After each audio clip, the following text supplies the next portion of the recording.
Metcalf got 28 points. Mm. But good morning. Good morning, man. We are back, man. We got four squares. It's your boy Chris. Brittany's here. Corey's here. Mel's here. We got a Oh, decent Brittany little here? show. Shut up, Yeah, Mel. she made it. She Keep made I it. going, didn't, Chris.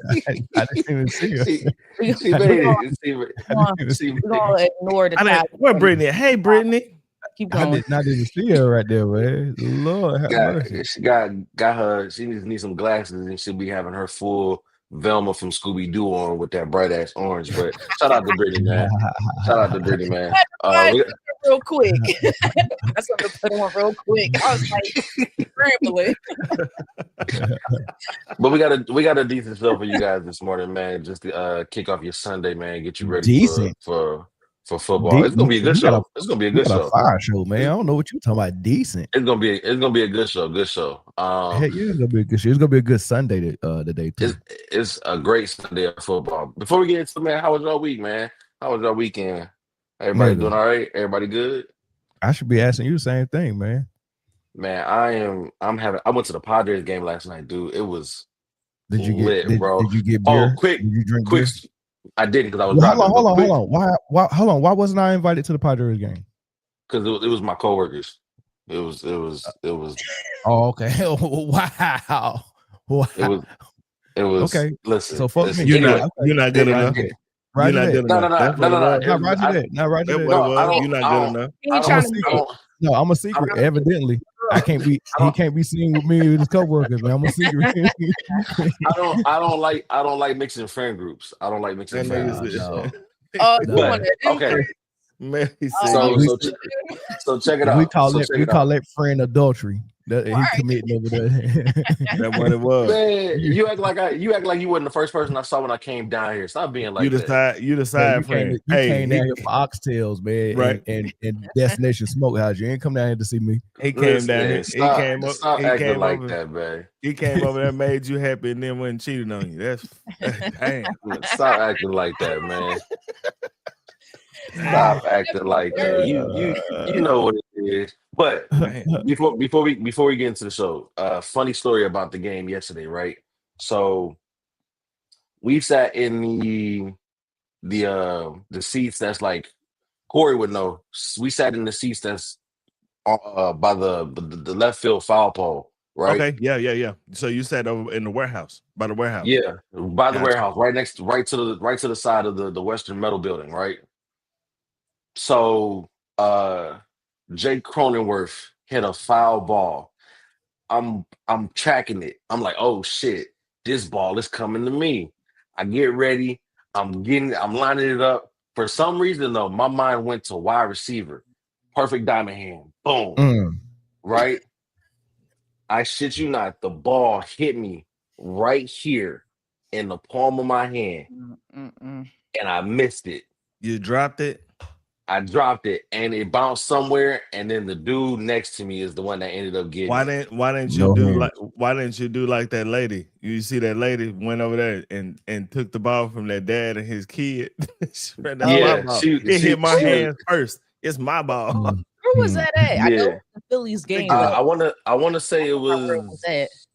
It wasn't in Philly. It was in Philly. It was in Philly, wasn't it? No, it wasn't in Philly. Because trust me, I don't think she's. Oh from no! It was the Nationals game. It was in Washington. Yeah, because whatever team it was came down there, bought the dude, bought the kid Yeah, a ball, it was a jersey. because it was You know, Phillies. they bought It him a was whole bunch of Phillies. stuff.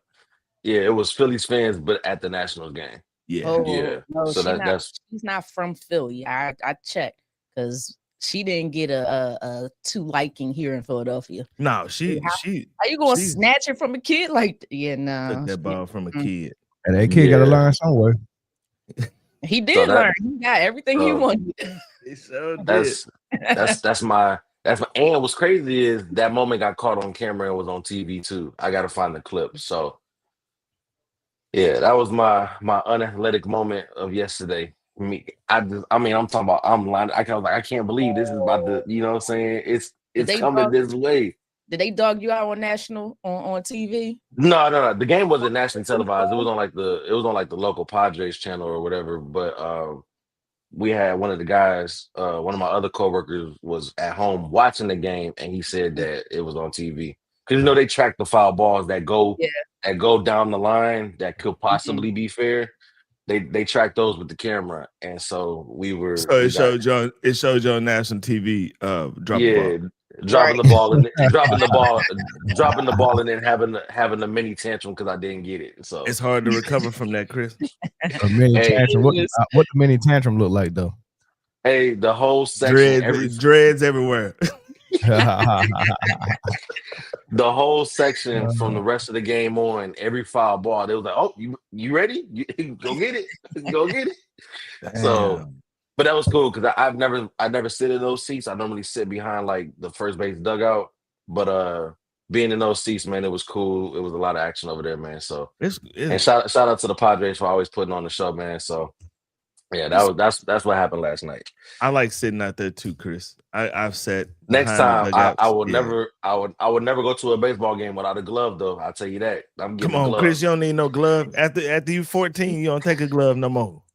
I can't have that happen again. I gotta come away with the foul ball next time. So forget that. Maybe that's a man's thinking because I'm taking the glove. You taking that thing, huh, Britt? You ain't killing my hands. Nope. And I think he got maybe like 90, 98 off the bat. That thing has some speed to it. Oh yeah. Nope. That shit left that shit little. I'll take a picture and send it to y'all. That left a little mark on there, a little callus. So I tried to catch it one-handed at the end, and I think that's what ended up messing it up. I don't trust no man that ain't got no callus on his hand. Well, there you go. You can trust me now. He said, "I don't trust a man with no callus." You can't. I mean, how can you? And you know what I mean? And I don't trust no woman with callus on her hand.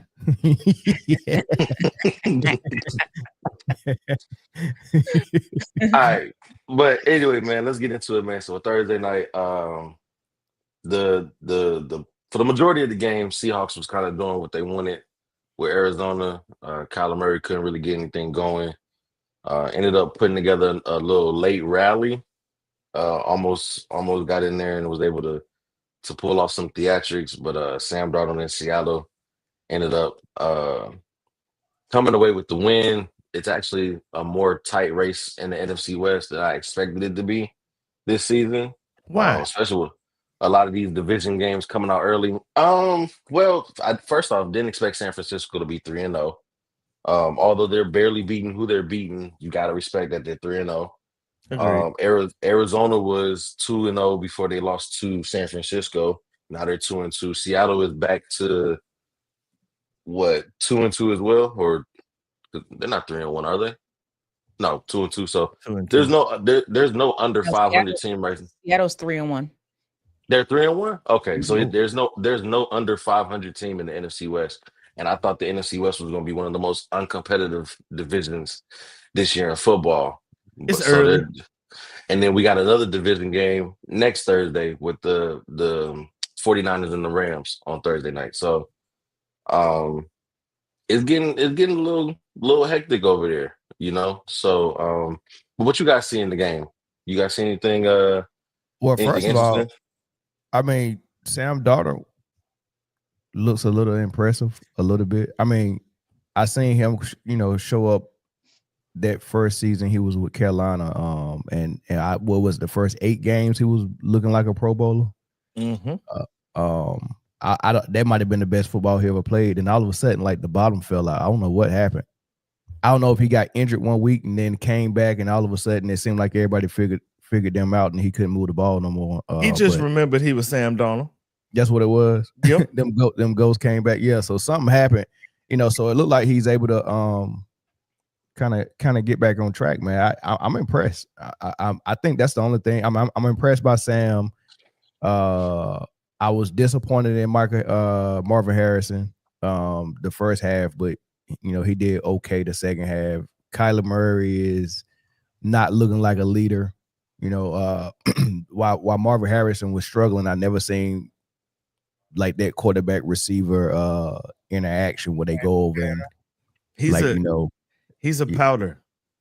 Yeah, Kyler Murray is a powder. He's a. You can tell that he is an only child. He runs around and he pouts and he goes and sits by himself, and that's just him. You know what I mean? Like he doesn't. I don't know. You right. Like the whole leadership thing.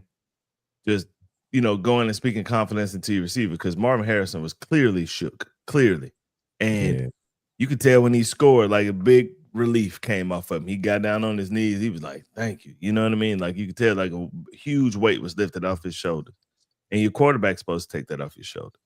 Yeah, supposed to. That's what leaders. Yeah, that's do. what I wanted to see. I wanted to see and never seen it, man. So everybody keep asking all week, what's wrong with Michael? What's wrong with Michael? I mean, not Michael, but what's wrong with Marvin Harrison? What's wrong with Marvin Harrison? And I don't know if nothing wrong with. I mean, yeah, he not dominating like we thought he would coming out of Ohio State. He not dominating, but he don't look bad. He don't look like a bust, right? No. I think the only thing that's missing is a connection with his quarterback. Mm-hmm. Peyton Manning had a connection with his dad. Like, I don't think Kyler got it. Has he ever had a connection with anybody? It's just him just throwing shit up. He's a pretty much. It's somebody somewhere down there. Yeah. Could Kyle Murray be the outside of the Super Bowls, right? Could he be the second coming of a Russell Wilson in the locker room? I think I don't even know what Russ is in the locker room. No. And Brittany, you just reminded me about what I was talking about before we started. Richard Sherman and Tony Gonzalez was going in on Russ. That's what I was thinking about. See, but yeah, which was absolutely uncalled for. It's crazy how many former teammates, especially from that Seattle Seahawks team, that don't like Russell Wilson. Now that tells you like nobody like him except Pete Carroll.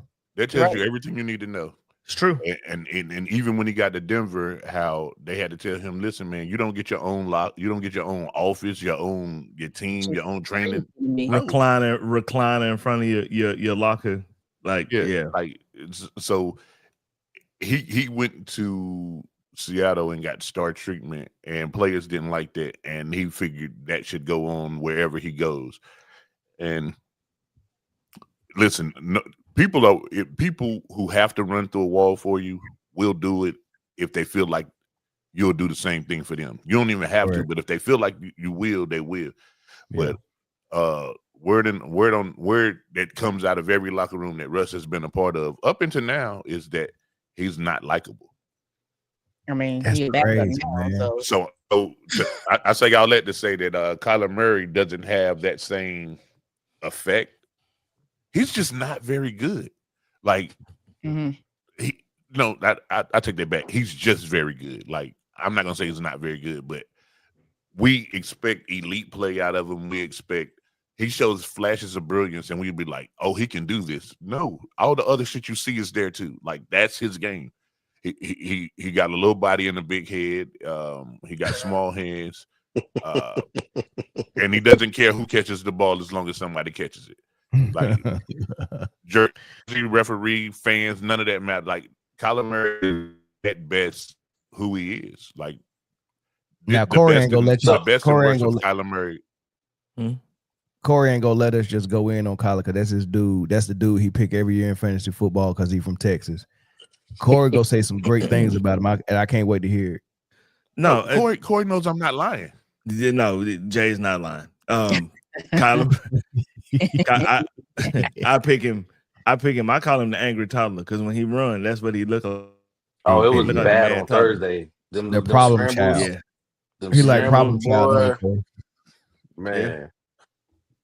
Yeah, but so let me. Oh, go ahead, Corey. No, I'm waiting on it to.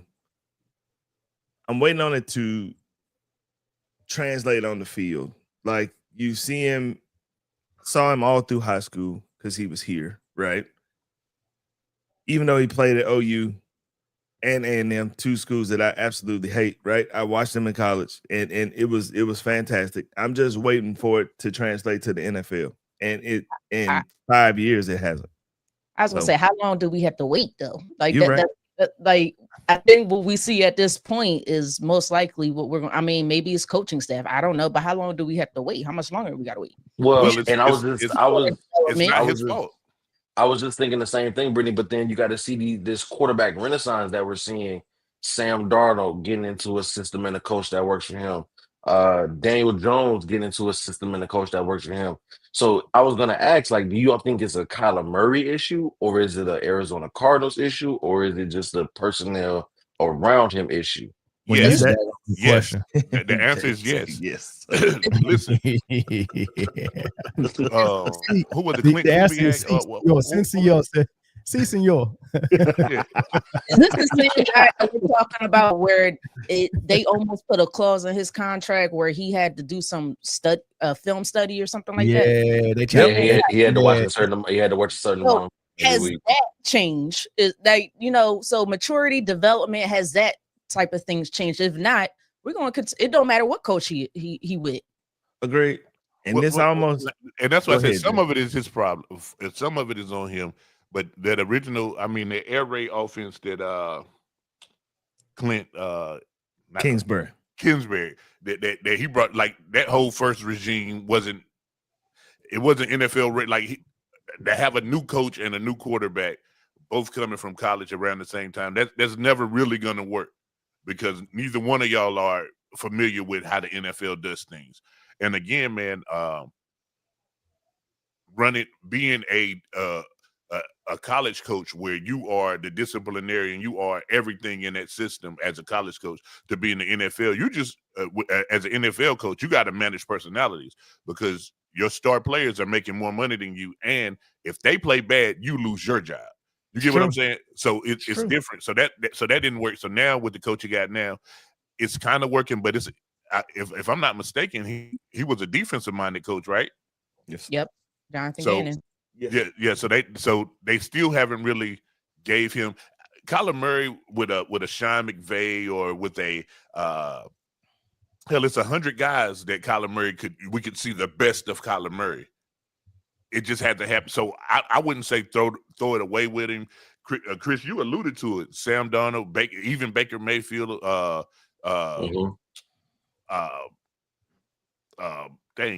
Danny Dimes. I still refuse to believe he's good because I watched him at Duke. I still refuse to believe he's this good.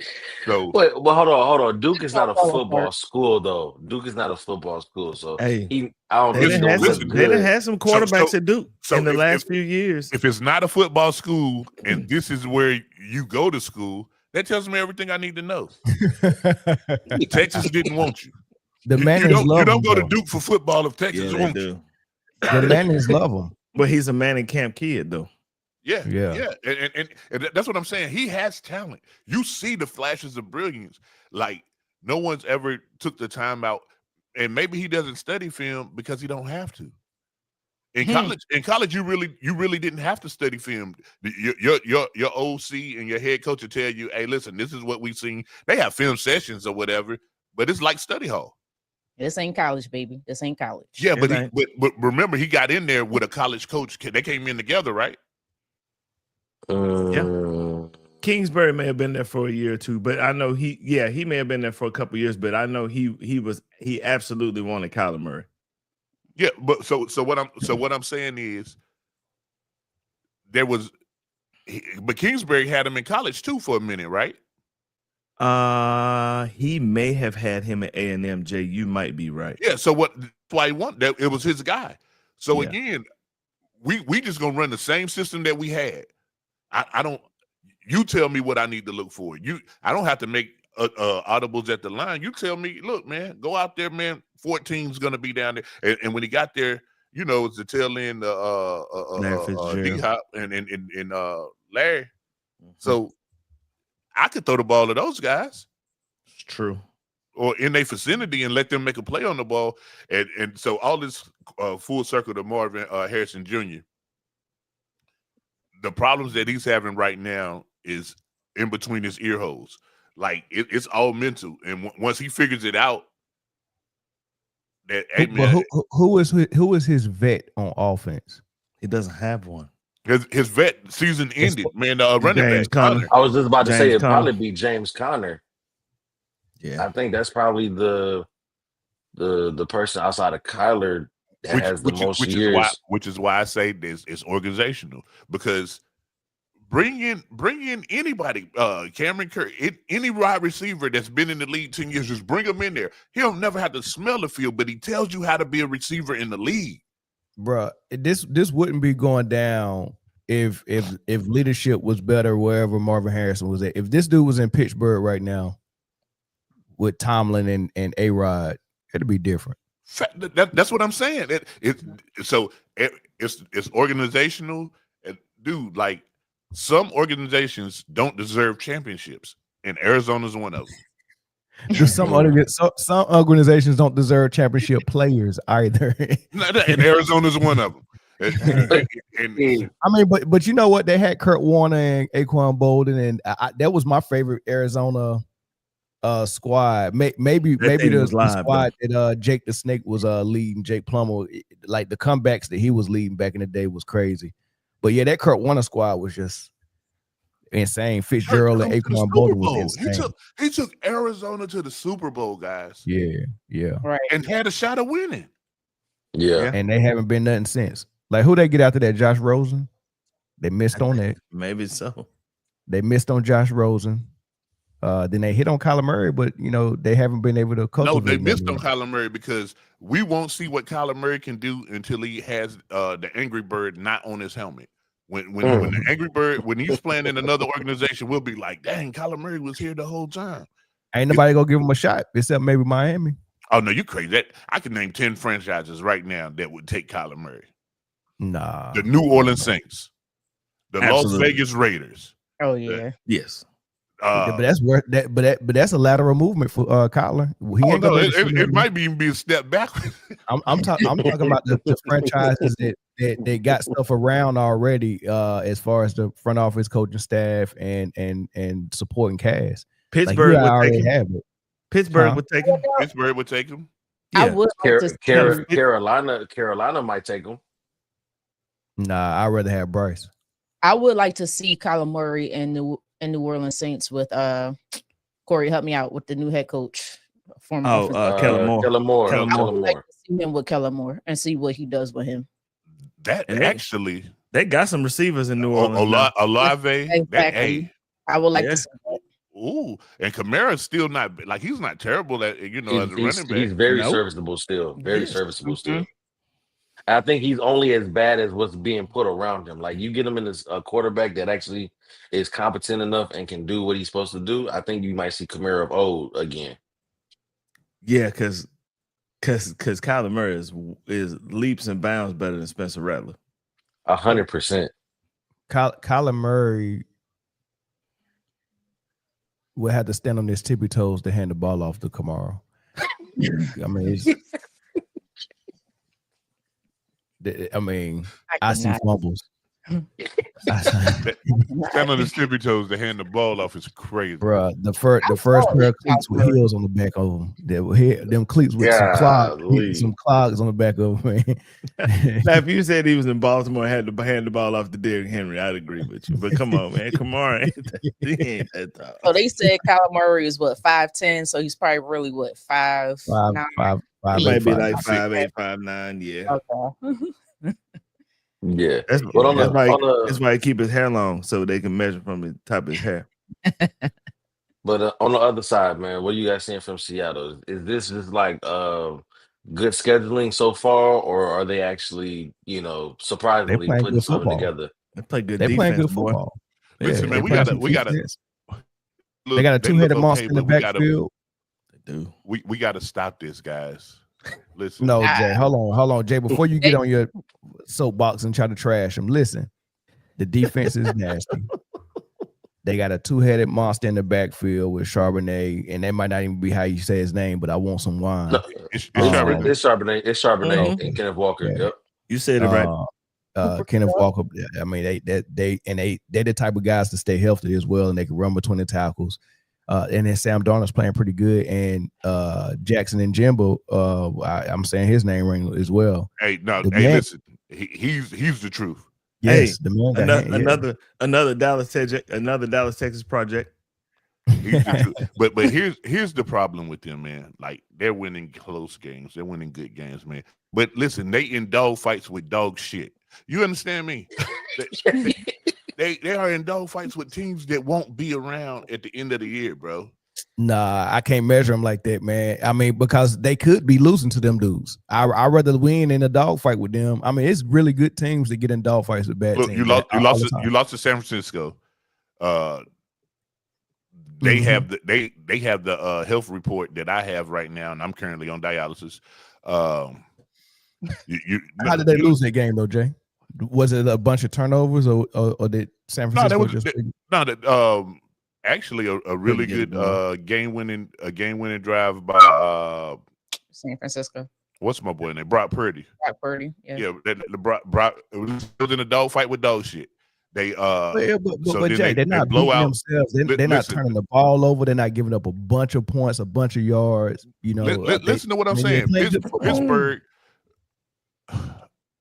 We don't even know what Pittsburgh is right now. But at the time, 21-6 right now. That's what they are.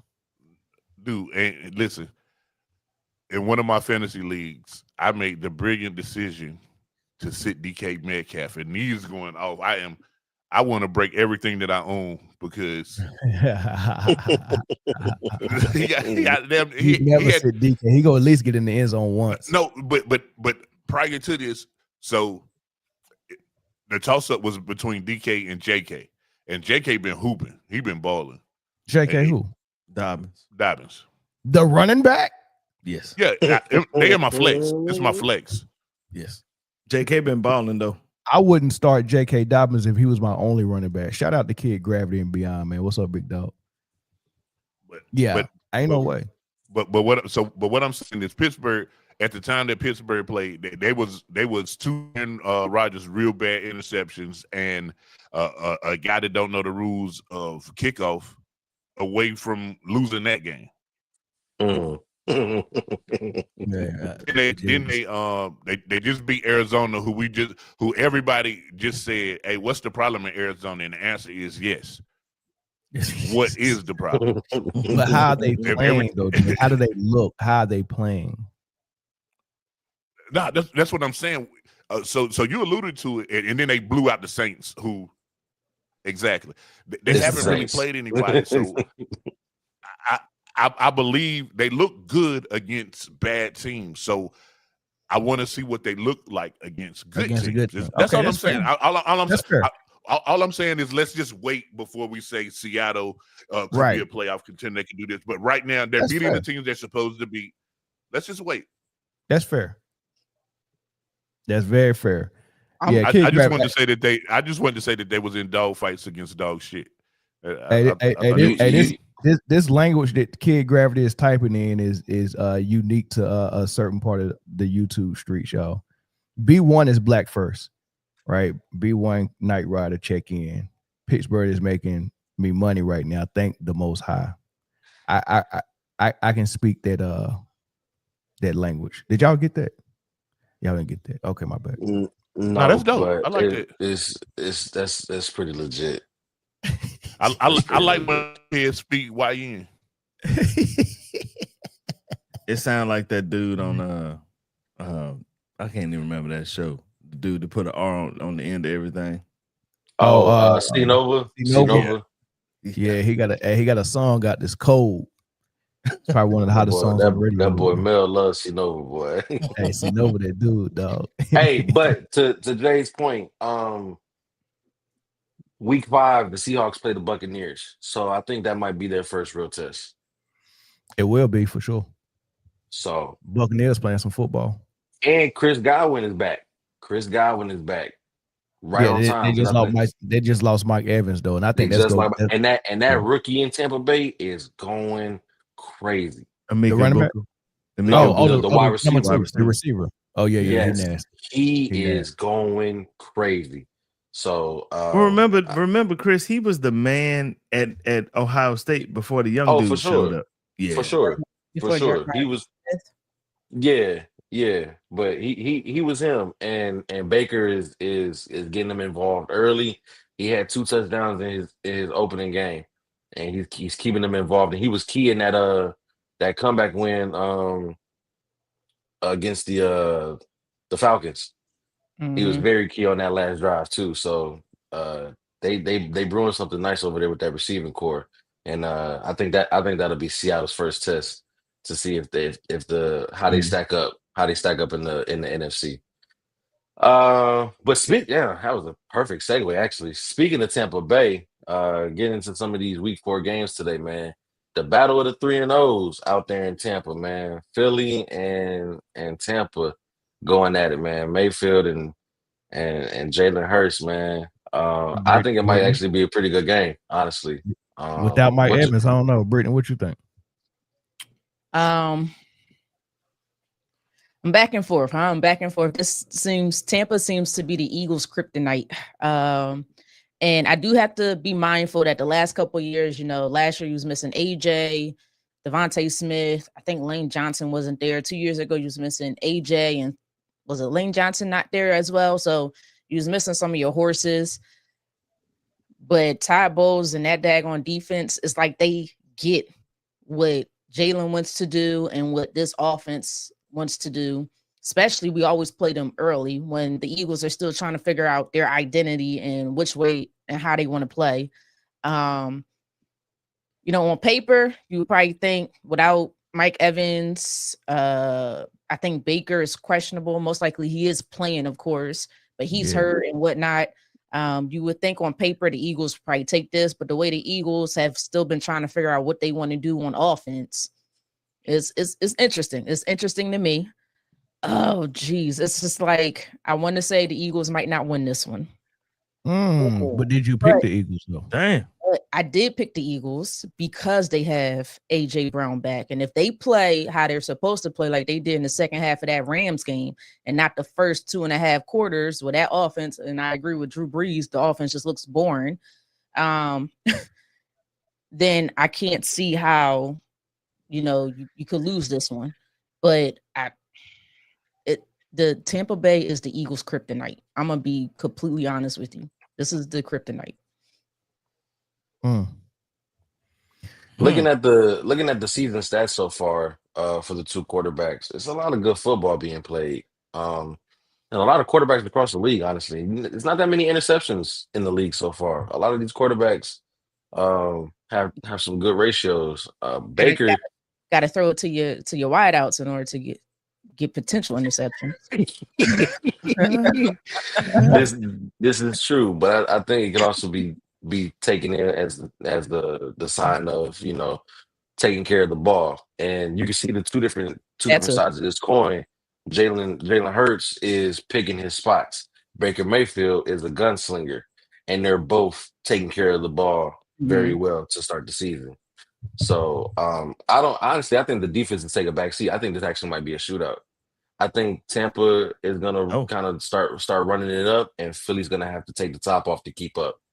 I think Jalen Hurts finally unlocks the rest of that offense, and you gotta it's gonna be a back and forth shootout. I think the defense is. I sat the Philadelphia defense this week. I was like, yeah, I can't do it. Listen, all 3 of those aren't created the same way. Tampa Bay played week 1. It was Atlanta who just got boat raced by the Carolina Panthers. And then they played the 0-2 Texans. I mean, the 0-3 Texans now, who can't get out their own way. And then they had a barn burner with the Jets, who haven't won a game since probably before Christmas. These are facts. Man, the Eagles are gonna win this game by 2 touchdowns. Dang. I hope so. Yeah, they might. Ew. Somebody get Ann Andrews off my TV. Oh, she like a focus up. She always have like a falcon. But they in Scotland or something like that, man. Everybody's supposed to look like that over there. I almost jumped out my skin when I seen that lady on that screen, man. If they don't go on somewhere with that. Focus up. That was focus up. Jay, I'm with you, and I hope that you are right. But the way those first 3 games went, and I don't know if I could even put this really on Jalen. It's just some of those play calls and play designs to me when I go back and I look at certain things, like you have these routes by the receivers and they're running right into where the zone defender is sitting, you know, and I'm just like, and I seen AJ Brown run the same exact route over and over and over again. I think it was like a 5 or 10 yard in breaking route, and the zone defender is sitting right there. So I'm just like, Jalen can't throw it there, because if not, he's going to get picked off. So my issue right now is I just need a little bit more creativity for this offense. I feel like the Rams game kind of forced it out of them a little bit more, but really it was, AJ, go do your thing. We need some. We got to come back in this game. Like they had to force it down the field to come back, to make a comeback. We not going. Unfortunately, those games are not going to happen. That is a rarity in the NFL, where you're down. What was it, 26-7 in the third quarter, and you come back and win. That's not going to happen every single week. So I need a little bit more creativity, a little bit more diversity within the run routes, and I need to see it this week. This, to me, is going to be the week where it needs to be shown. So I'm gonna defend Philly a little bit for you, Brittany, because I know you've been a little critical and you want to see the creativity, but they got a team that they built with the best running back in the league. They got a good O-line, even though they lost the best center that they've ever had, you know, to retirement. They still got a good one now, and they still got a good O-line. They like to push people around and run the ball. Their quarterback utilizes the read option, and he's a threat to run as well. So running the ball is the foundation of their offense. But they did go out and draft a great receiver out of college, and then went and traded for another good to great receiver in AJ Brown. So they got those weapons as well. But how do you reconcile that? Do you try to have a balanced attack, or do you just push people around with the run, because you also complement that with a daggone great pass rush and a good defense with your front four or your front five, right? So if they're playing the game of field position, take care of the ball, run the ball, stop your own defense, and just take our opportunities when we get them, I like that.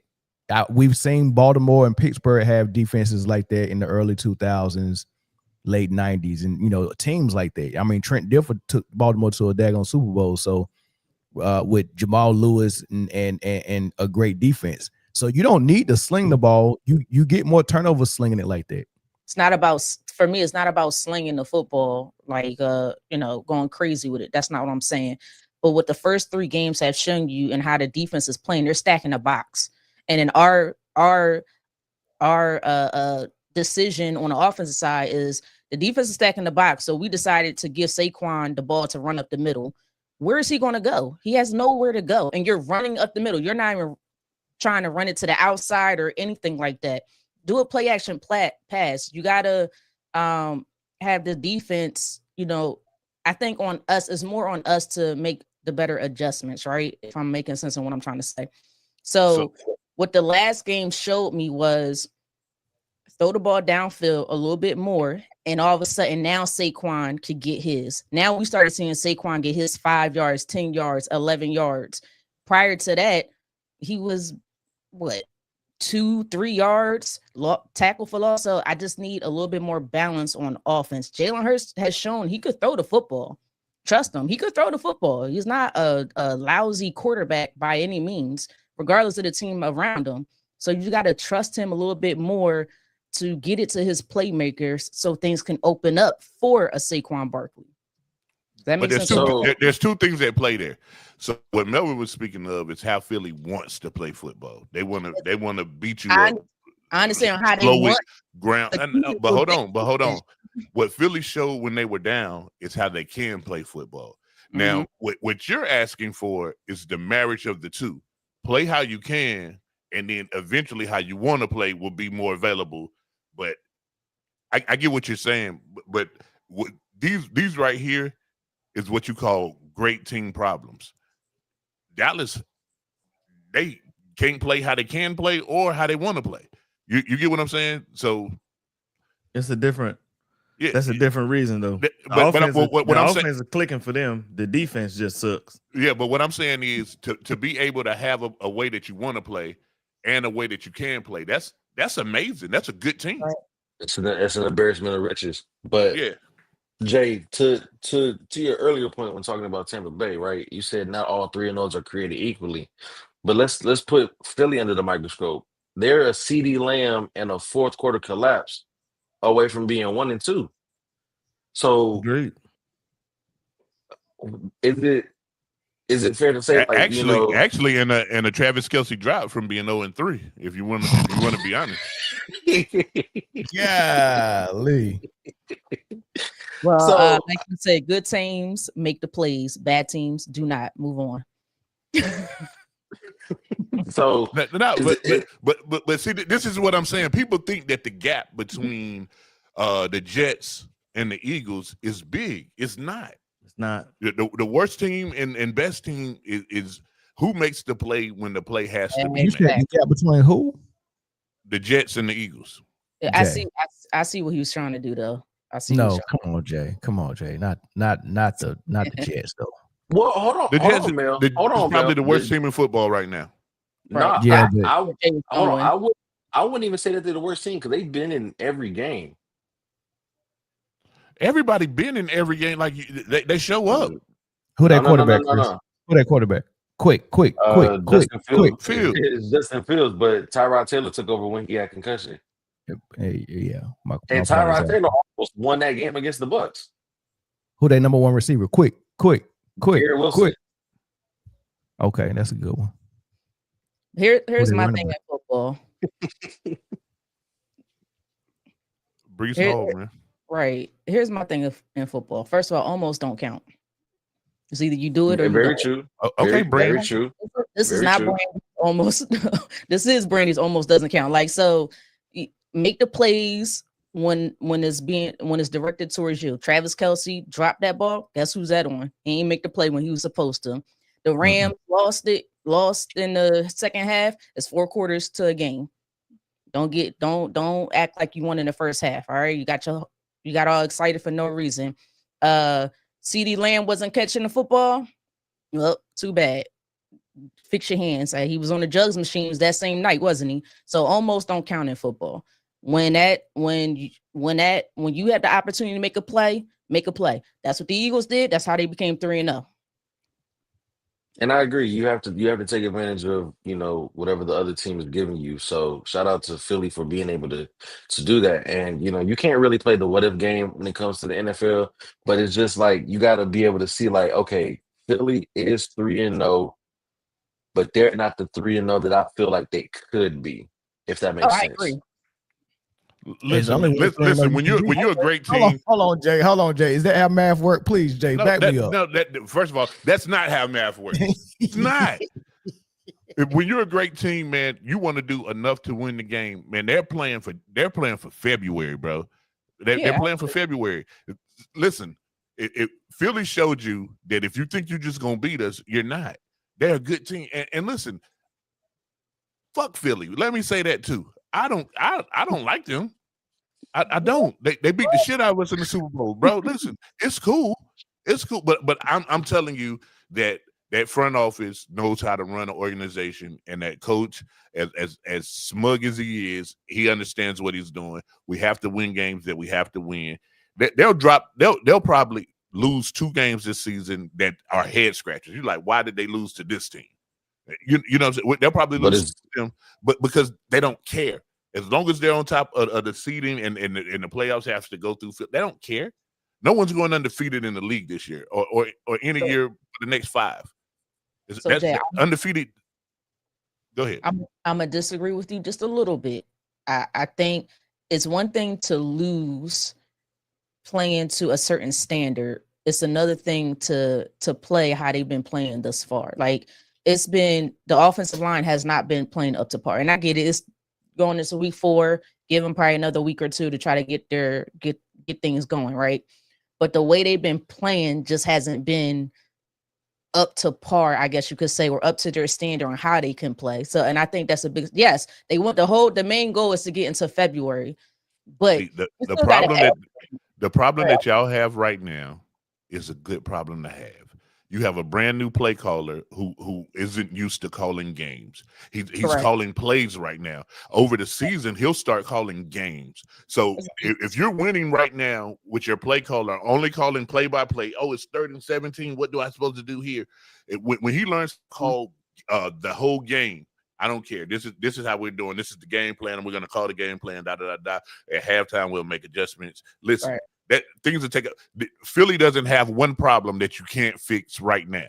You get what I'm saying? So Yeah. even the way they're winning, none of their problems are not fixable. Like you can look at certain teams right now. We have an offensive line that's not really protecting well. I'm not worried about the offensive line not protecting well because they're gelling together. Each game looks a little better. It's trending in the right direction. You get what I'm saying? So that's not a not fixable problem. You only worry about problems that you can't fix. Like, let's say you're a team and you don't have a pass rusher, and you used to have an all-world pass rusher. You can't fix that problem. Shut up, That Jay. problem's going to be there all year. Huh? Shut up, Jay. No, I'm just saying any team. Any team, you know. That's funny how you went to that team. Twice. Hey, I'm an Eagles fan. I like it. I'm just saying about every team right now early in the year has problems. Some that you can fix, some that you can't. You know what I'm saying? Like, so right now, Baltimore problem is they can't stop. They can fix that today because we can't run the ball. You fix that problem just by playing who's on your schedule. Right. So Jay, next week they might have a problem. Go ahead. Yeah, I'm glad you. I'm gonna go ahead and switch because that's the next game I want to talk about.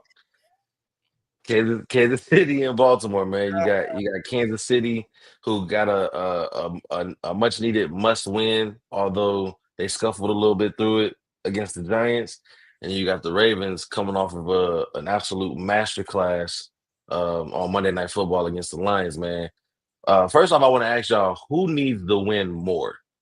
Who wants to go first? This is easy. We do. We do. Kansas City Chiefs needs this win more than any game on television today. No one needs to win a football game more today than the Kansas City Chiefs. Bottom line. I think that's the little bit of fan talking because I disagree. Do they need to win by record? Yeah, sure. Maybe even no, it's not by record. It's by everything else. It's by everything else. Listen, Baltimore's playing in the division that they can lose the next 2 games and still win that division, blowing away. I'm with you. Pittsburgh but Cleveland, they can win their division. Listen, the Chargers are 3-0 and playing the Giants. So the Chargers are 4-0. The Chargers enter today 4-0 with a bye, pretty much. We've already lost to the Chargers, and we're 1-2. We have to win this game. Listen, if we don't win this game right here, do I think we'll still make the playoffs? Yes. Will we win the division? Probably not. We need this game to win our division to keep up with standards. And we're getting some help today. We're getting a phenomenal rookie, and Jalen Royals coming, and we're getting Xavier Worthy. He'll probably be there mostly for decoy. But here's the thing: we not only do we have to win this game. My booking pick this week, we're gonna win this game. Boy, your booking picks be horrible, man. Shout out to my guy out there in the Bay Area, man. What's up, big dog? I'm 100. I'm with you on that. But here's my perspective on it. I look at it as who do I think can overcome a 1-3? Well, it'll be 1-3, right? Yeah, whoever loses will be 1-3. Right. Who I think has a better opportunity to overcome a 1-3. And I think when the Chiefs get all their people back, I think they have a better opportunity to overcome that. Yes, when you look at it from the division standpoint and from a standing standpoint, the Chiefs might need this a little bit more than the Ravens. But to me, the Ravens have something to prove more than the Chiefs do, right? They got to show me something because every time they go up against a good team, they fumble the bag. Like they don't. It's never been like this before though, Britt. Like that, their defense, like it just overnight got horrible. But and why? I don't know why. I don't know why. It's the same people. Coach supposed to be more of a defensive minded coach? Supposed to be. But how many years do we have to go through this with the Ravens though? But it's always been the offense that holds them back, never the defense. Defense is what keeps them in games. But this defense that they're playing right now is terrible. Couldn't stop water. I'm with you with that, Corey. But it feels like every time they go up against a certain type of team, the Bills, the Lions, the Chiefs, it's like they can't get it done or they can't get it over the hump. So if you blowing out the lesser tier teams, but when it comes to the top tier teams, you don't do what you're supposed to do. How am I supposed to look at you every single year? Is playoffs just our goal at this point? Like you go to the playoffs every year. To me, you're sounding like the Sixers in the NBA. We go to the playoffs, we're good. No, now it's time. You got to get to that next level now. But this is how you show me. This is how you show me. And you go against a hurt team. The way that defense is playing right now, they ain't going nowhere. Well, then then maybe we got to talk about a hardball conversation now. Ooh. Maybe it's a hardball conversation that we got to get to now. Something's got to give. It can't happen the same thing over and over and over. You haven't been to a championship. She ain't wrong. Yeah. She's not wrong. Sometimes, and he could go to another team right now and change that team around, but maybe his voice has grown stale in Baltimore. And maybe Mike Tomlin's voice has grown stale in Pittsburgh. Sometimes a change is good for both parties. I was about to ask, do you think that some of these coaches, I think the both coaches you just named, Harbaugh and Tomlin, are the longest tenured coaches with one team currently. Do you think that these coaches, these organizations feel like it's a loyalty clause? You've done so much. Each coach has gotten them at least one ring. So you've done so much and you've got this stellar playoff record. We make the playoff almost. Well, Chris, you got to correct your statement. Not at least one ring. It's exactly one. No, Mike. No, I'm saying like both of these coaches at least have one because John has one and Mike has two. Mike's only got two, right? Mike's got two or one. Was it Bill? Pittsburgh got 6. Bill Cowher has one. Mike Tomlin has one. And Chuck Noll has 4. Yes, I think it was Bill that got before. Okay. Mike. I thought so Mike the only one Tomlin got was Willie Parker running like crazy and Big Ben throwing that daggone touchdown pass. They beat the Cardinals. They beat the Cardinals. They beat the Cardinals. Yeah. I keep forgetting. I keep thinking about the Super Bowl against Green Bay, and for some reason I keep thinking Pittsburgh won that one. So my apologies. Okay, so they both got one ring. I think they both put in 18 plus years with the same team. Yeah.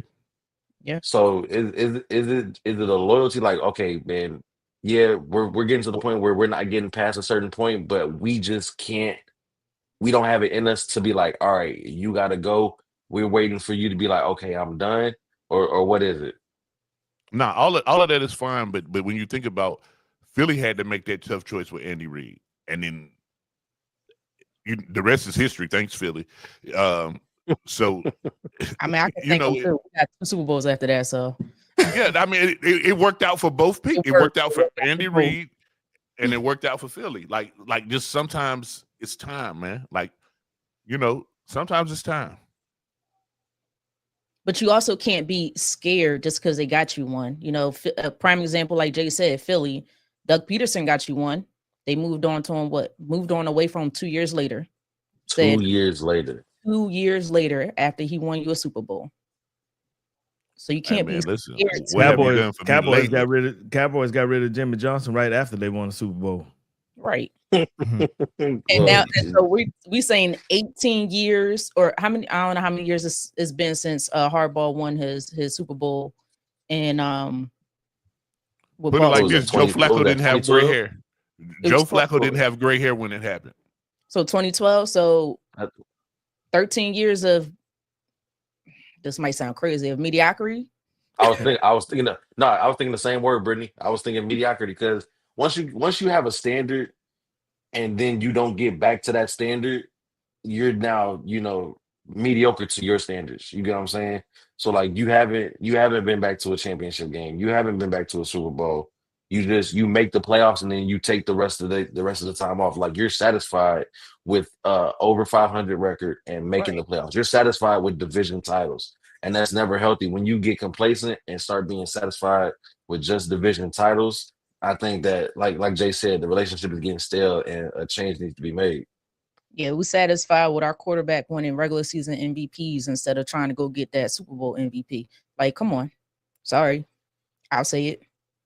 I don't think it's necessarily. Look, I don't think it's like. I don't think it's Lamar Jackson like being.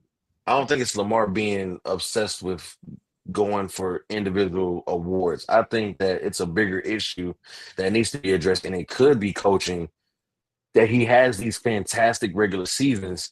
You know, think about the last playoff game they played in. They were absolutely phenomenal running the football all season, and you drop back Lamar the past 40 times. Yeah, like it doesn't. That's coaching. It doesn't make sense. It's a coaching issue, and you can't make these coaching. You can't make these coaching mistakes against these teams because these teams get to the playoffs for a reason. There's a reason that these teams are there. You see a Buffalo. You see a Kansas City. These teams get to the playoffs for a reason. Now is not the time to. You have 18 weeks to figure out what works. And then it's win or go home at that point. So the playoffs is not the time for you to be trying to switch things up because you're scared or you're afraid of what is on the other side. With like so far the last few years has been Buffalo and Kansas City. You can't be afraid to stick to what works because that's what got you here. And so this coaching issue of like if you've been running the ball across everybody. Derrick Henry had 1,900 yards. Lamar Jackson had however many yards he had from script. Like the running game was incredible. And then you decide to be like, all right, you know what? Buffalo is expecting that. Let's switch it up and do this. That's not just do what you do. Obviously, it worked to this point. Hold on, let me speak to National Sports Chat, man. Shout out to the comments, bro. I see what you're saying, man. You said Tomlin has 2 rings total, but no one counts rings like that. He don't get no credit for being an assistant coach. When people say how many rings Bill Parcells has, the answer is 6. We know that he has 8. We know that he wants 2 as a defensive coordinator, but he has 6 as the guy. That's just how that's how people count the Super Bowl rings for coaches. If you wasn't the head coach, Belichick. Yeah, Bill Belichick. I thought you said Parcells. You said I might have said Parcells. He did say Parcells. I knew who he was talking about. Yeah. So Tomlin only got 1. He didn't get 2. Big Ben only got 2. No, Big Ben got 2. Tomlin has 1 as a head coach, and then the assistant coach he won when Chucky won down there in Tampa Bay. Mm-hmm. So Tomlin didn't get the 2 with Big Ben. Big Ben got 1 with Cowher. Yeah, Cowher had. That's the only ring Cowher has with Big Ben. With Big Ben. Yeah. He took Neil O'Donnell them to the Super Bowl. They lost to the Dallas. Was it Dallas? No. Yeah. No. Bill Cowher lost when Neil O'Donnell was his quarterback. Jerry Rice and them got in their ass, boy.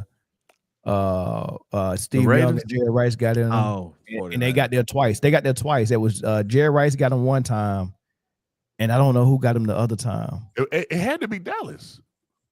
Nah, Dallas beat Buffalo twice and Pittsburgh. For the Dallas first beat one. Pittsburgh? Yeah. For the first one. Yep. Dallas beat Pittsburgh. Yes.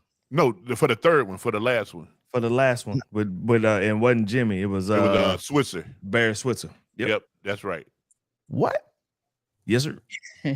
Wait. They beat Pittsburgh. So hold on. So they 3-peated, right? Oh, no, they got they won 2. Then 49ers won 2. 49ers won 1. Yeah, and then Dallas won again. And they beat Pittsburgh. Buffalo twice. Was at Neil O'Donnell?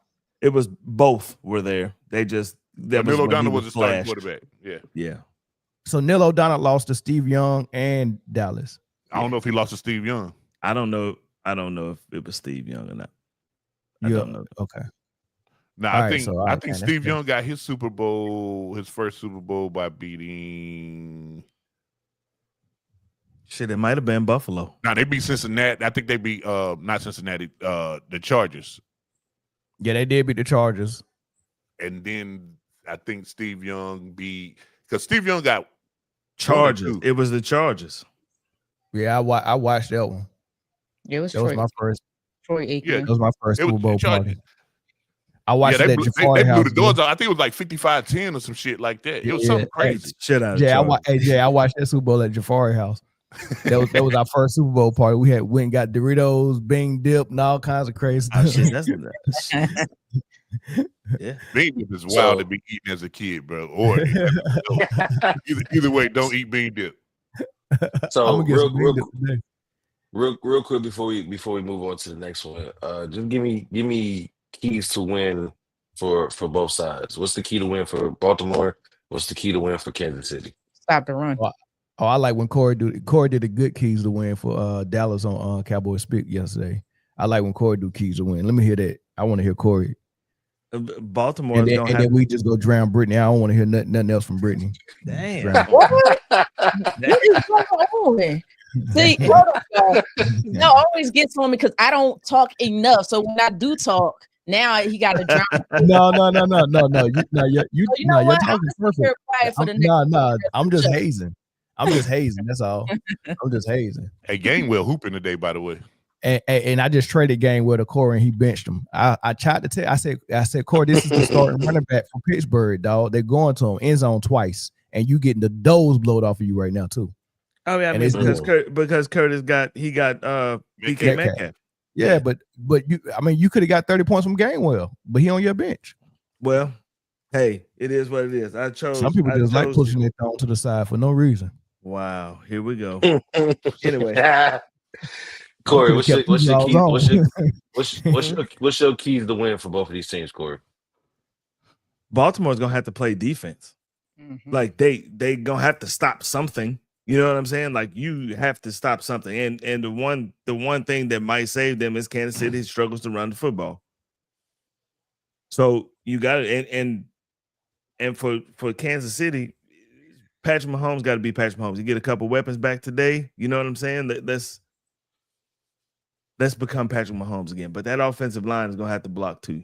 They got to keep him protected. They got to. Mm. But if Baltimore can come out and establish some sort of defense, like I feel like I'm talking about the Cowboys too, just establish some sort of defense, and then Kansas City can let Patrick Mahomes do Patrick Mahomes things. Man, you in store for a good football game. But if both teams continue to play the way they've been playing, that shit gonna be boring as hell.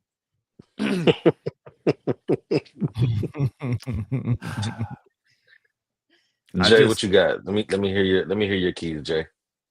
Well, first of all, little interesting fact. Do you know who the last 100-yard rusher that Kansas City Chiefs allowed? Probably Derrick Henry. The answer is Lamar Jackson. Week 1 of last year, Lamar Jackson got 100 yards rushing.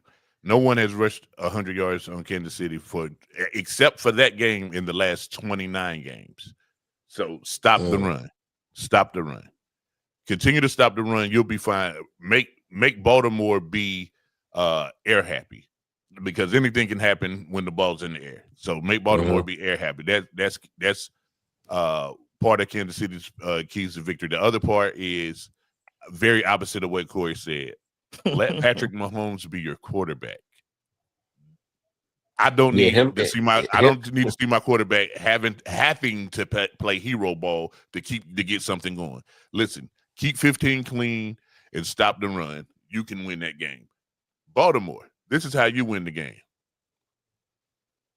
Let Lamar be Lamar. Okay, you want him to be a pocket quarterback. Sure, he's showing you that he can be a pocket quarterback. Listen, stop that. That shit's not winning games. Let Lamar be Lamar. It's not the fact that their offense is playing bad, Jay. It's their defense. Let Lamar be Lamar. Let him throw the football. Let him run. If your defense can't stop a damn nosebleed, then hey, you're gonna lose football games. It is what it is. In a shootout, I would choose Lamar over anybody except for one guy. The unfortunate part, I would choose a gun in the shootout, but The unfortunate part is the guy that I would choose happens to be on the other side. I think we're going to try to put the ball down the field. Tyquan Thornton is amazing.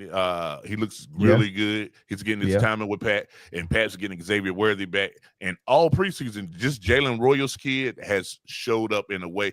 All three of these guys are sub 4.3 speed.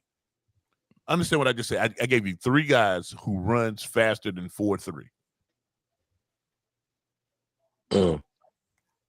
Throw that pill, Pat.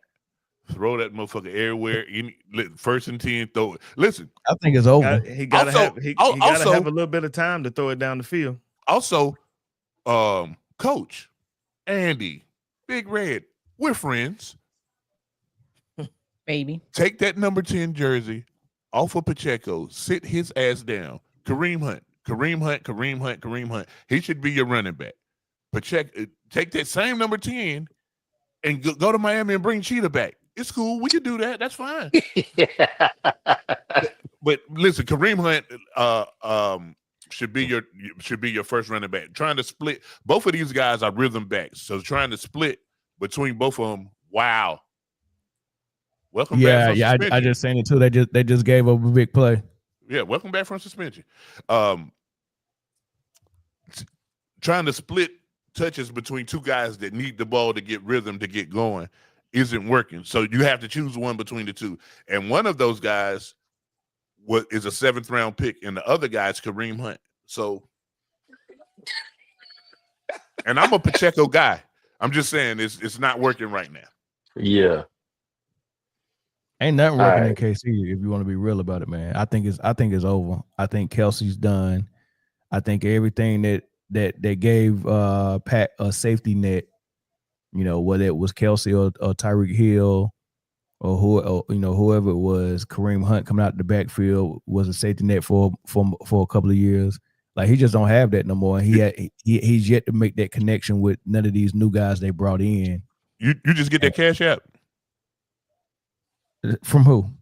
Nobody, because no one's paying you to think, bro. Listen, it's not over. It's not over, man. Wow. Nah, it's over, man. You can't you can't catch lightning in the bottle twice, man. Once it fizzes out, it fizzes out, man. I don't think they recover from this. I don't, man. They just gonna be slightly above average for probably the rest of the time here in the league, man. He peaked early, man. He was the Fonz in high school, the cool kid in high school. I don't think Fonz got nothing on the college campuses. I be laughing at people who forget that there was a whole decade in between Tom Brady's Super Bowl wins. Yeah, that's different though, man. That wasn't lightning in the bottle. That was just good daggone football. What we have ain't lightning in the bottle. We have an all-world quarterback who's broke every record. Y'all had Tyreek Hill, somebody that nobody could guard because of his speed. You had a quarterback who had a freaking arm, who played razzle-dazzle. You had a genius coach, and then you had a tight end that was a mismatch, whoever was on him while he was in his prime. That tight end is not in his prime. Tyreek Hill is not coming through that building no time soon.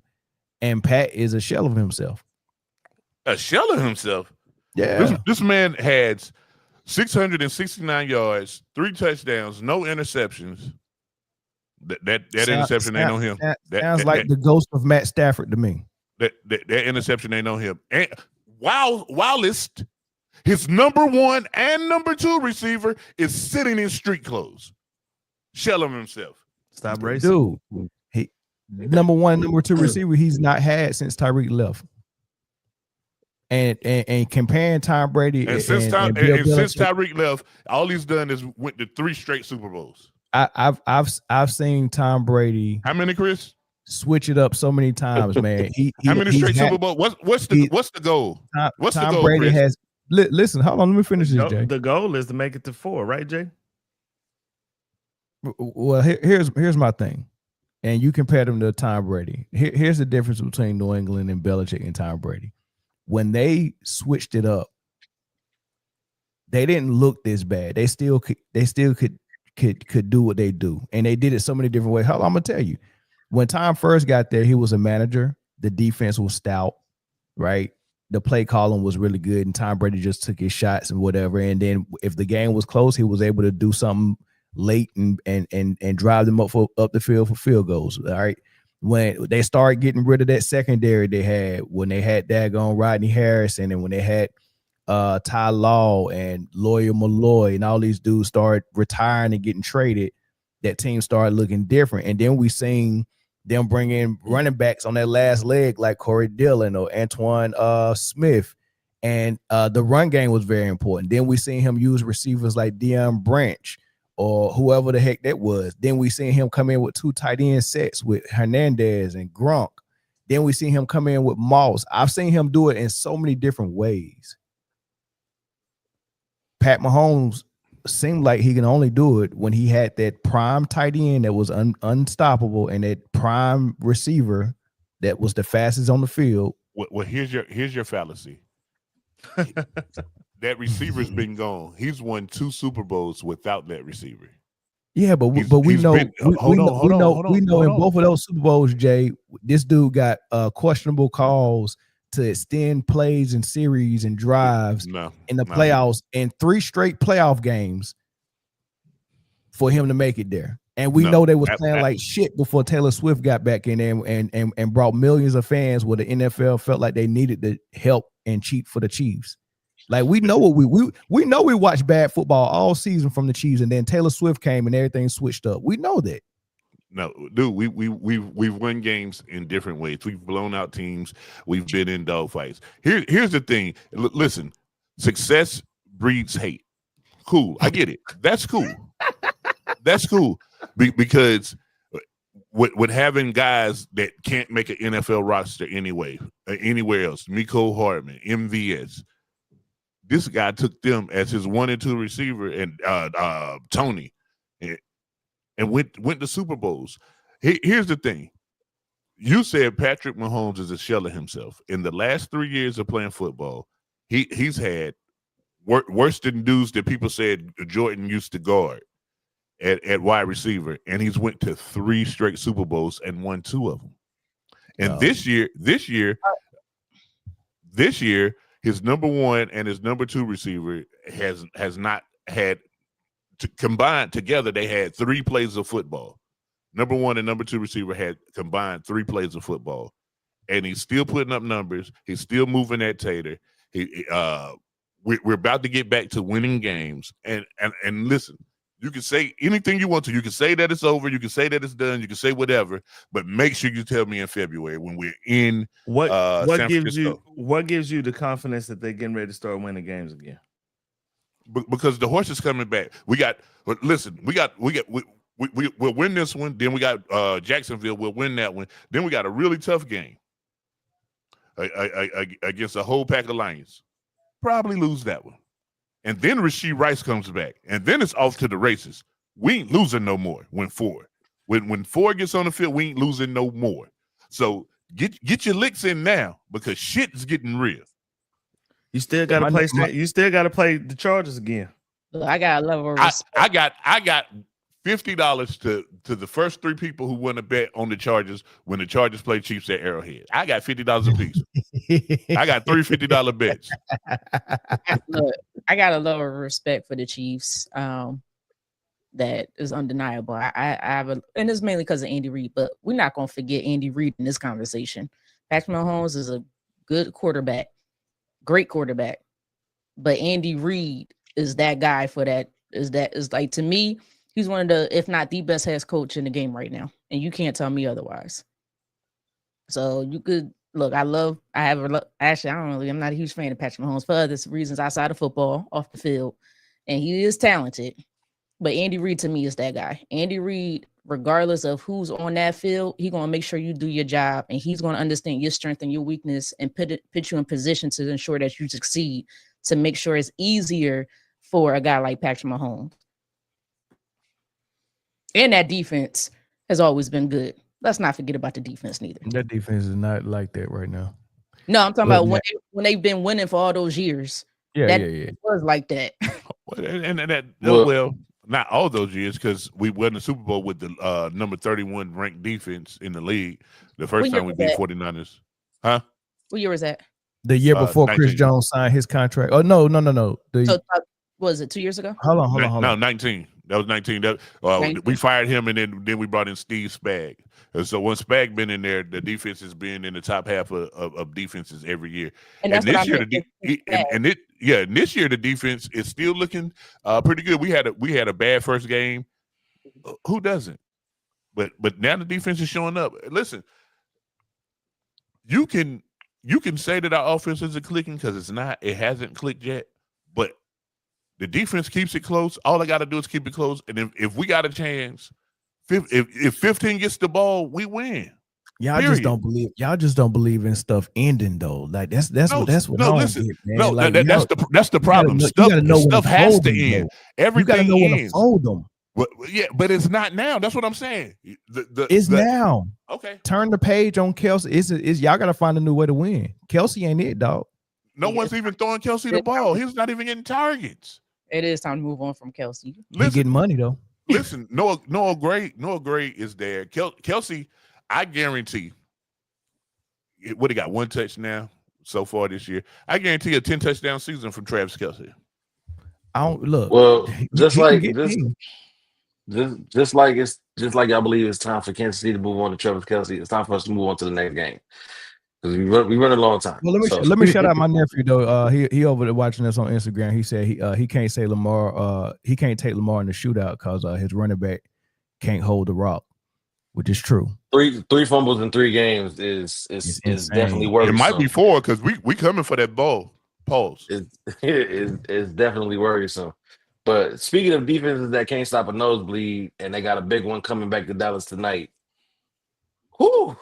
Sunday night football. So what's funny before you even start is James Chacon. I hope I said his name right. Say you Cowboys fans always find a way to believe the Cowboys are relevant. Obviously you don't watch Cowboys spit. That is 100% obvious because I think they dog shit right now. And I'm a Cowboy. I'm the biggest Cowboy fan you know. So you can retract that statement. But go ahead. Not just dog shit in shallow water. I will say one thing, because I don't normally keep receipts in regular life. Where's it at, Bill? What the dog shit? In shallow water. Hold on.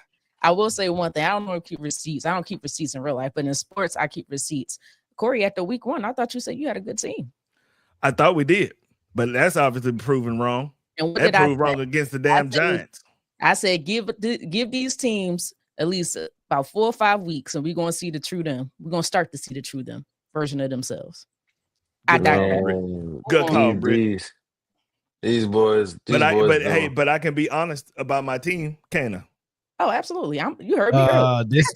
This year, the first year you've been honest, boy. Because when we first started this podcast, boy, it was a struggle to get you to admit some stuff, boy. Golly, I told you the Zeke experiment was over 2 years before, a year before it was over. But I told you that they should have drafted a running back when Jerry got on the microphone talking about we want to see what Zeke gonna do. You know what he gonna do. He gonna be fat and not do shit. That man trick Jerry and got that money. We got a marquee matchup tonight, man. Very, very, very early season. Homecoming. Michael Parsons, man, New Jersey. Same stadium though, going down to Jerry World, man. And with the Green Bay Packers who are kind of cooking up right now, coming off of a bad loss to the Browns last week. And then you got the Cowboys who are just hold on, they lost to who? Cleveland. They lost to the Browns. They lost to the Browns. 13-10, I believe. 13-10, I believe. Crazy. I forgot that's who beat them. Golly. That defense is different. Cleveland. Garrett was all over the place. Hey, by the way, me and Corey, since this is Corey's team and this is Michael Parsons coming home to Jerry's World, we will be watching this game and calling it play-by-play from start to finish on this channel and on Cowboy Spit. I think Chris is joining us in studio. I'll be there. I think Brittany might be joining us, but I'm gonna turn her camera off, so we'll just be hearing Brittany. No invite for the Nash. No, you. Oh It's yeah, automatic. yeah. It's Of it's course. automatic. I didn't know you was doing 2 days in the gym. You want to do a 2 a day? Absolutely not. But I just wanted to be invited. Appreciate it. I'm doing 3. Nah, I'll be there, yo. I might doing the 3 a day today. And listen, Right, so, if the Chiefs win, I'll be there. If they lose, fuck y'all. Of course. But yeah, now we'll be there. So y'all meet us there. And then the last thing I wanted to say before you go on, Jordan Love's still the best quarterback in his division. Says nobody ever. What? What? Says nobody ever. Shit. Chris, don't take the bait. Chris, don't take the bait, brother. I'm not. Don't take the bait. I'm not. Come on, Chris. If you give Green Bay Amon-Ra, St. Brown, and Jameson Williams right now, Jordan Love would look like freaking Joe Montana. Chris, don't get baited how Jalen Carter got baited. Right. Anyway, moving forward, Corey, I want to hear from you last because it's your team. But what do you guys looking to see tonight?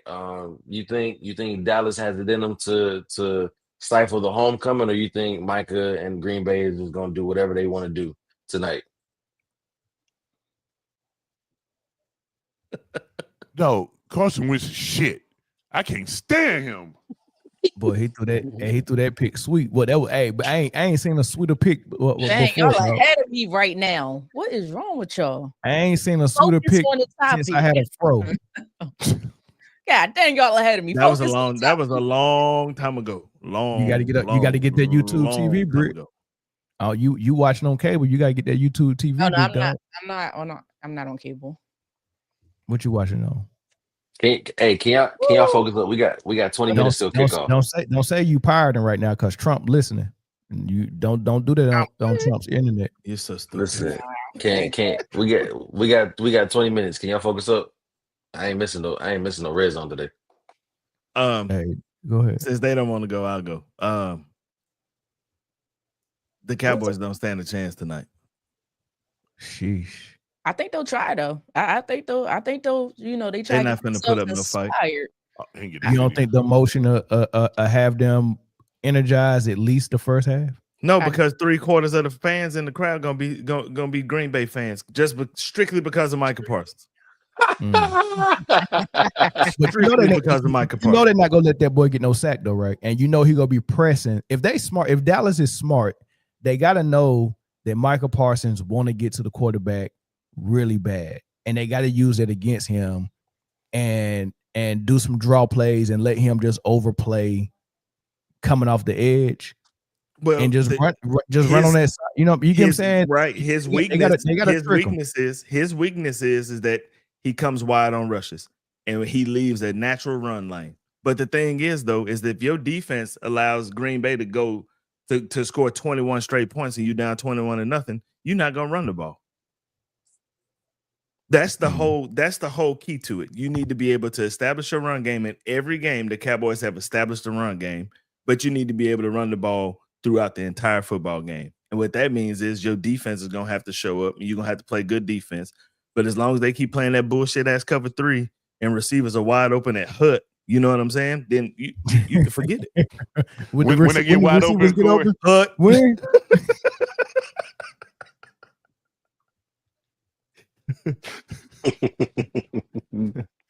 Well, that's a receiver's dream. That's a receiver's dream. As soon as quarterback say "hut," you open, wide open.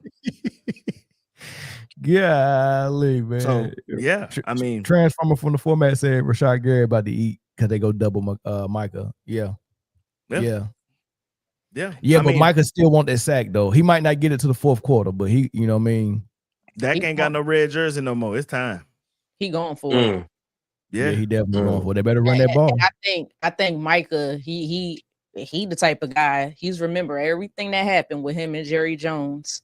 Oh, so it's in his head right now. He like, I'm gonna go get after it.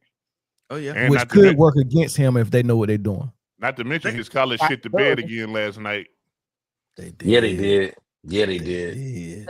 Is CD still out? Oh, CD gonna be out for a couple weeks. But you got Tyler Booker, your right guard. He's out too, and your center's out. Speaking of, I mean, a philosopher once said, "Fuck Penn State, fuck hoes at State, fuck State Penn, fuck hoes at Penn State." So, just speaking of Michael Parsons, what? Yeah. Very good poet. Christopher Wallace. Very good poet. Christopher Wallace. Christopher Wallace. Yeah, I think I don't. Barring anything unusual, I think this is the game that Dallas can't win. It's gonna be awful, and the only it being on thing on primetime makes it so much worse because everybody gets to see this dismantling tonight.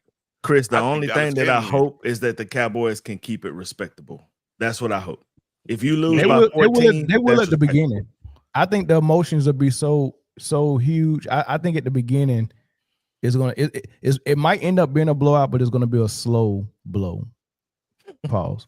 It's gonna be a slow blow. You know, some of those blowouts be like, man, you down 21-0 in the first quarter. It ain't gonna be one of those. It's gonna be like 7-3, 14-10, 21-10, 28-10. Then next thing you know, it's gonna be a final score like 35-17 or something like that. You got a lot of faith in them. 35-17 is taking it light tonight. You know, if they come out, if Matt Eberflus comes out in that bullshit ass cover 3 again, and Green Bay, Jordan Love just has receivers running down the field wide open, it's gonna be 21-0 before the first quarter's over. I don't see that, dog. Listen, I don't see that, man. You have to learn. You have to learn from your mistakes, and they haven't. Or it's not gonna happen, dog. It's not gonna happen. This game is bringing in a lot of attention. They cannot have people turn their TV off in the first quarter. Every Cowboy game brings a lot of attention, and it'd be so many people that just tune in just to watch them lose. Just as many to watch them lose as it is to win. The ratings ain't going nowhere. Jerry know that. Jerry filled that damn stadium up with green and gold tonight. He don't give a damn. Seats are full. He don't give a shit. That's the thing. You got this bullshit ass defensive coordinator with this bullshit ass defense, and you gonna come in here and play this sorry ass cover 3 and have Donovan Wilson playing your deep third, and that Green Bay tight end gonna be wide open all game. Watch, wide open. You gonna be like, damn, I hope so. Open. I hope so because I got Tucker Kraft in both my leagues. I need him to have an amazing game. Chris, you playing me this game and it's over. You might as well give it up. Mel, if you smart, you start Jordan Love tonight. Hey, this game is not over. This game is not over, Mel. Trust me. I'll say this. Who do I have winning this game? Green Bay. I got Green Bay as well. Just to reel it back in just a little bit. Although I do think Green Bay will win, I do want to see Jordan Love continue his development and not do what he did. I think was it the last game? That was not. And some this is a great bounce back. I'm trying to help you out, Corey. And some decision making that he tends to fall into. So I do think it's going to lean on Jordan Love a little bit just to make the right decisions. But you got Josh Jacobs to help you out. So did you see how Caleb Williams looked last week? He looked all right. Ben Johnson rubbing off on him. Mm-hmm. Oh, no, the Dallas Cowboys. I hope the Dallas Cowboys gave him damn what do you call it, the route tree practice. That's what he gave him. It was right down the field, wide ass opened up. That shit was why we talking about greatness, man? Shout out to Billy Blanks, man, with the Christian rap album he just dropped called Faith in Motion, man. Y'all go check out Billy Blanks' album. No. The Tybo dude? Tybo? Yeah. Oh. Okay. Anyway. Anyway, we running a little long time, so we're gonna have to push our NFL best defense talk to next week. Okay. Cool. But let's What's Mel's favorite word when it comes to this pick'em league? Separation. Separation. No longer Separation. Ooh, look at man. That look like some separation to me. That look like some separation to me. Look like you got 3 games on me. Yeah. Who you picked tonight? You picked Pittsburgh in this first game? I did pick Pittsburgh. Okay, well, hey. Yeah. So as you can see, man, those are the standings right now after week 3 plus a Thursday nighter. Your boy is holding it down in first place. Brittany kind of sneaking through there. A couple of games behind me in second. I messed up. And then I messed up on that Lions Ravens game last week. Hey, y'all better start watching the injury reports. No. Let me tell you, I'm gonna be straight up because I know we don't have a lot of time, Chris. I went with the Ravens only because I knew they needed it more. I said, you need this game. And they fumbled the bag again. Yep, literally. Here's the thing. I spent all last year at the top, man. You did not. First off, you was not going to get that lie off on Sunday. You was not going to get that lie off on a Sunday. You did not spend all last year on top. Here we go with the Chris Jones whining. Go ahead, Jay. The lowest I dropped was second place last year, guys. But you did not spend all year at the top. That's the top of the leaderboard. The top of the leaderboard is 1. Okay, so who finished there last year? You finished first, but you didn't spend all year there. So did I not spend most of the year at 1 or 2? See, you moving the goalpost. Shut up. Anyway, moving on. So here's the thing. This is what I'm doing this year. I'm a run in the middle of the pack and then charge late. That's all I'm saying. I'm just giving you. Yeah. I'm giving y'all what I'm doing. You're gonna run in the middle of the pack and end up how the Chiefs did in the Super Bowl. Keep going, Chris. Hey, listen. So we didn't get a ring last year, but I got a belt. So that it didn't matter. Oh my gosh! See, here we go. Here we 2 years ago as well. So let's go. 2 years ago, we got a ring. Exactly. Anyway, this is what the standings is looking like for the panel after week 3 plus a Thursday nighter. It's still a little close to the top. 3 games is you can lose a 3-game lead in one week. So it's gonna be interesting, man. But it might be this week for you. It's definitely gonna be this week. Because I already know where the separation go come at. Okay, keep thinking that if you want to. Anyway, let's get into it, man. So, of course, we already got the Pittsburgh Minnesota game going on right now. That's that. Starting off today's 10 o'clock slate. Washington at Atlanta. What you got? No Jaden Daniels, no Terry McLaurin for Washington. I forgot y'all. Okay, 1 o'clock. Michael Penix looked terrible. Still Washington. Yeah, Michael Penix look like the black Tua back there, so I got Washington. We talking about the team that just Tua is the black Tua. I'm going with Washington. Tua is the black Tua.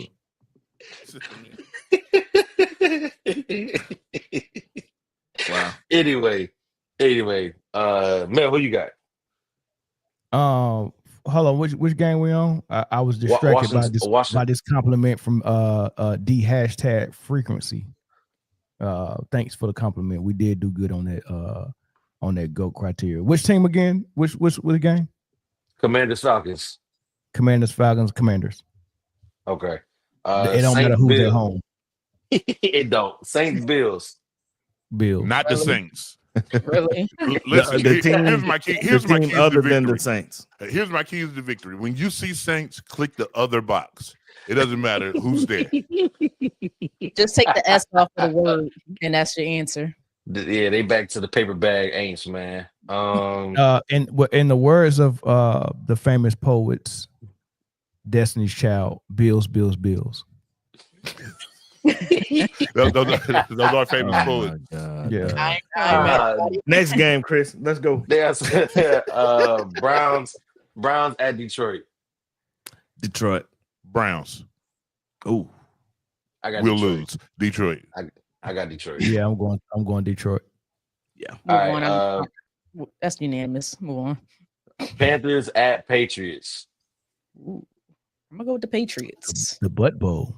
Sheesh. Hey, this season it's a lot of butt bowls every week, man. We getting some crazy butt bowls. I think I'm gonna go with the Panthers. I'm gonna go with the more mature team in New England. You know, at least shout out at least I can to trust them to show me play football. shout out to Carolina though for having some momentum, hanging a 30 piece with a goose egg on the Falcons though. So they might have some momentum coming from that. But I got the Patriots as well. Chargers versus Giants. If anybody picked the Giants, you're sick. Yeah, I picked the Panthers too. By the way, I went and looked. Good, Jay. Good. I like it. Separation. Nah, hey, Panthers actually might win that one, but I got the Patriots. But Chargers at New York Giants. Jackson Dart getting the start. That's the storyline there. Jackson Dart getting the start. Chargers. Yeah, he might be his first. Times. I was gonna say it might be his first and last start this season. Yeah, man. I look for Jameis Winston to come get some dubs some quality playing time. Quality dubs. I'm taking the Giants in a surprise. What's the bet? I'm not picking the Giants, but I'll take them. What's the bet on Malik odds of Malik Neighbors crying? Oh, he gonna cry. Yeah. Oh, he should be crying now. He should be. And they take it up his ankles. He should go ahead and start crying. Get it out the way. I think a helmet or a tablet will be thrown on that sideline today. For sure. I'm looking for Brian Dable to not to have a job on Tuesday. Me too. Me too. Damn. Very fair. Very fair. Very fair. Eagles at Buccaneers. That's a tough one right there. It is. I got the Bucks. I'm taking the Bucks on that one. Good job. Back to the pack. Come on, back to the pack, Chris. Yes, Lord. Good. Okay. I got the Eagles, but it's definitely a spades possible there. I don't know. I picked Brittany, you know how to play spades? Yeah. She play online. If y'all believe that, y'all believe in the truth. I don't play y'all believe that, y'all believe in the truth. I ain't never played spades online in my life. Oh man. All right. Titans at Texans, another butt bowl. Jeez. Texans. I actually got the Titans. I got the Titans on this one. Come on back to the pack, Chris. Houston can't stop shit. Houston can't stop a motherfucking thing. And Tennessee has a phenomenal defense. I'm not saying they do. You got to score more points than the other team. This might be a Cam Moore game. Nico Collins. We'll see. We'll see. Texans need to win bad, but we'll see. Indianapolis Colts at LA Rams. As long as the Rams don't crap the bed like they did in the second half of last week, Rams. I think Colts get it. You know what, man? You know what? I see a lot of separation. I see me expanding my lead further. I see me expanding my lead further because y'all just don't see the vision. I got Indiana Jones. I got Indiana Jones and the Colts in this one. Hey, it can go either way. I love it. I see you dropping. You about to come back there with me? I see you dropping. I see you dropping like the Warriors did 3-1. Y'all gonna see. All right, next one. Jacksonville at San Francisco. That's gonna be a good game, surprisingly. It is. Is Brock Purdy? I'm taking the Niners. Brock Purdy is back, I believe, and so is Ricky Pearsall. Is George Kittle's out? For some odd reason, I believe Jacksonville is finna win. Hey, you know what, Corey? I picked Jacksonville. I'm torn on this thing. I love it. I might change it. I might change mine though, because I don't know. That's a bad one to call, honestly. Yeah, that's tough. It's tough. That's a tough one. Because the Niners have been they haven't really been head and heels over the competition, so they could play down and lose to Jacksonville. Jacksonville is actually a good team this year, but I think this will be a big CMC game. All right, Baltimore at Kansas City. I got Baltimore. I think they need this one. I think they need. Go ahead and put them in the trash can, man. I got Kansas City, man. Baltimore, just go get in the trash can. I don't pick people that play horrible football, man. Y'all just fumbling the ball like that, like it's crazy, like it's going out of style, man. Put them in the trash can, man. I don't pick teams like that. Putting Baltimore in the trash? Put him in the trash can. He gone. What Juvie said? He gone. He gone. Hey, that whole song pretty fire, yo. No, it is cold. Yeah, Jay, we already know who you picking. 17 weeks. No matter who's on the other end, I'm taking the Arrowhead. y'all taking Kansas City, Brittany and Corey? Y'all taking Baltimore? I took Baltimore. I took Baltimore. I think they needed more. Mel, okay. It looked like we tied at the leaderboard after 3 weeks, after week 4. Hey, you already know it's smart man.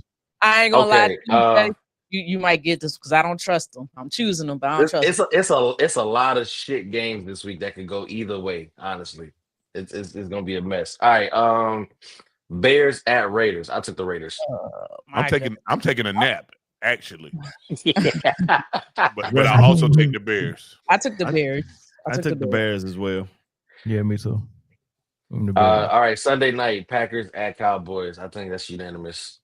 Listen, if I won't be surprised if tomorrow if the Cowboys win, I would actually not be surprised at all. But I am definitely taking Green Bay. You say you wouldn't be surprised if the Cowboys win? No, I'm throwing a party if they win.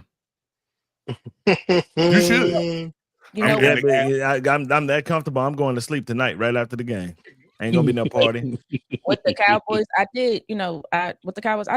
did decided to not take them. I took the Packers. All right, and then we got a Monday night doubleheader. Let's do this real quick. Jets at Dolphins, Bengals at Broncos. I got the Jets and the Broncos. I got to know why they got 2 games on Monday and both of them ass. Right. Mm-hmm. I took the Jets and the Broncos. Yeah. I took the Dolphins and the Broncos. Yeah, give me Miami and I don't trust Tua. The team in Denver. I'm never saying them. He said the team in Denver. I don't trust the Jets after not remembering Cam Newton was a quarterback. I don't trust yeah, that CTE is sitting there real nice. Who didn't remember Cam was a QB? Tua. No, what did he say? For real? He said anybody can grab a clicker. Not anybody can be a quarterback. So while y'all sitting over there with your clickers and stuff, remember how hard it is to do that. Nah, he didn't forget he was a quarterback, man. He was just saying he's on the sideline watching it film. You know what I mean? He knew that, dog. I heard the press conference. No, stop. Okay, we want to stop it there. End of the show. He did not forget. He did. You can't. If he didn't forget, that comment was in poor taste. So it's best that he say he did forget. Sheesh. I would rather be in poor taste. All right, I'm gonna get my snacks for the game. All right, y'all. Right at kickoff, man. So go watch your favorite team or go watch Red Zone and have a good day, man. We will be back. Hold on. Little NBA breaking news. Free agent Al Horford has committed a multi-year deal with the Golden State Warriors. Yeah, we knew that. Mel, you called that a while ago. Yeah, they've been telegraphing it. Wow, that's interesting. Wow. Hold on, Al Horford old ass getting a multi-year deal. Listen. Crazy. Crazy. I was just gonna say, Golden State is like the team now with them short nylon shorts with the pockets on them that coaches used to wear. They got a game full of delusion is crazy in Golden State, man. They're freaking delusional. Yeah, I blame Draymond. He put something in the Gatorade. The delusion is crazy, man. But whatever, man. It is. Not Jay and Corey picking Minnesota.